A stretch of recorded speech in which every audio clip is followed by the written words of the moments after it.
Monelle etelärannikon purjehtijalle on Saaristomeren pohjoisin kunta Kustavi purjehtimaton paikka. Kustavin 5 vierasvenesatamasta palveluintaan kattavin on Lootholma. Selkeä lateraaliviitoitus tuo sinut 2,2 syvää väylää kaikilta tuulilta suojaisaan satamaan. Haitureihin poijukiinnitys. Satamatoimisto on ravintolassa. Satamamaksu 25 € kattaa kaiken.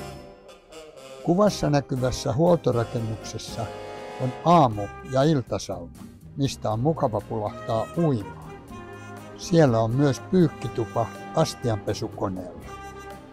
Sähkön ja veden, WC:n ja suihkun, grillipaikat, Pifin ravintolassa.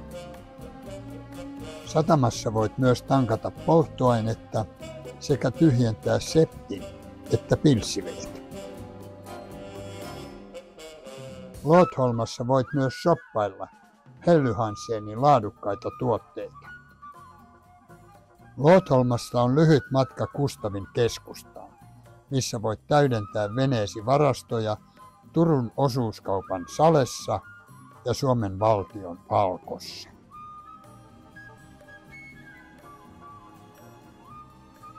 Ilderim Helsingistä on tuttu näky Lootholmassa.